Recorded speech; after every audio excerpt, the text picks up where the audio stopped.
Diciamocelo, la nostra generazione ha un sacco di problemi con il proprio aspetto. Vorremmo essere sempre di più. Oppure ci piacciamo, però non siamo belli come lei, allenati come lui. Ma come che siamo arrivati a desiderare un corpo che spesso non esiste nemmeno?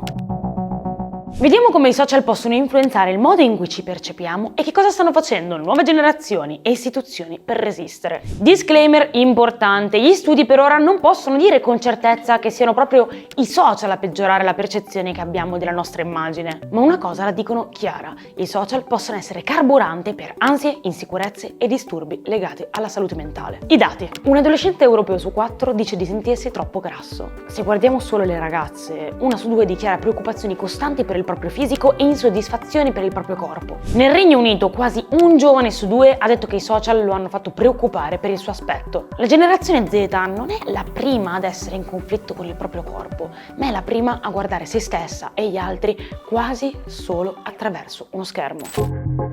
Qual è l'impatto dei social sul nostro corpo? Il nostro corpo è un contenuto costante sui social, sempre esposto, sempre sotto lo sguardo e il giudizio degli altri, a volte anche misurato da like e commenti. E non serve nemmeno postare, basta guardare gli altri. Ed ecco che in automatico mettiamo sotto i riflettori anche noi stessi. Un confronto quotidiano che giorno dopo giorno può contribuire a logorare la nostra autostima. Spesso con modelli impossibili, influencer, star, vite perfette costruite per i feed. Siamo costantemente bombardati da ideali di perfezione estetici che non potremo mai raggiungere perché semplicemente non esistono davvero. E anche se di filtri, luci, strumenti per ritoccare le foto se ne parla tantissimo, quanto sappiamo riconoscerli davvero? Il nostro cervello è in grado di riconoscere che quel corpo con una luce diversa, un'altra angolazione, sarebbe un corpo diverso.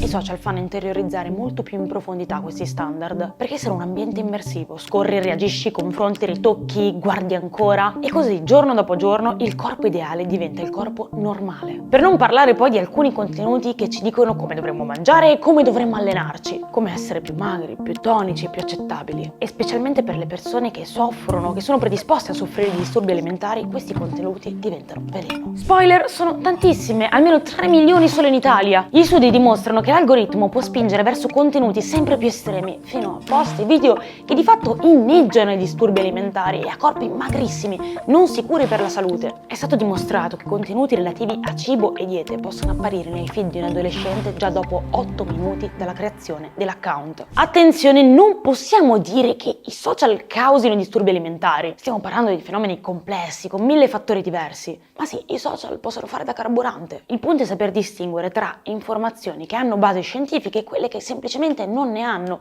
e capire quando il vivere sano diventa ossessione. La buona notizia è che qualcosa si sta muovendo. La generazione Z si sta ribellando, sempre più contenuti prendono in giro i standard irraggiungibili, li smontano, li mostrano per quello che sono. Professionisti e creator stanno riscrivendo la narrazione, meno magrezza a tutti i costi e più contenuti su come funziona davvero il nostro corpo, spostando il focus dall'estetica alla consapevolezza. Più autenticità arriva anche da alcuni influencer e creator, si mostrano nella loro normalità, con acne, cellulite, occhiaie, usano format before e after per far vedere quanto cambia una foto solo con una posa o una luce diversa, mostrando corpi reali. E le istituzioni invece come ci stanno tutelando? L'Unione Europea ha riconosciuto questo problema e ha iniziato a dare linee guida più stringenti alle piattaforme, obbligandole a valutare i rischi per la salute mentale, chiedendo di ridurre l'esposizione dei minori a contenuti dannosi su diete estreme e standard di bellezza irrealistici, ma ha anche suggerito agli stati di fare più prevenzione, usando anche parte dei fondi europei per investire in salute mentale e prevenzione dei rischi legati al digitale. Alcuni gruppi in Parlamento chiedono perfino di eliminare certi filtri che modificano l'immagine corporea. Si parla anche di insegnare ai ragazzi come riconoscere un contenuto ritoccato, fare più educazione digitale e noi stessi possiamo guidare l'algoritmo verso contenuti più sani. I social non sono solo il problema, possono essere anche parte della soluzione. Oggi rispetto al passato c'è spazio per corpi diversi, nuove narrazioni, comunità dove confrontarsi senza vergogna sulle proprie fragilità. E a questo punto chiedo a voi, in qualche modo i social hanno cambiato il modo in cui vi percepite? Quali altre azioni potremmo intraprendere per proteggerci?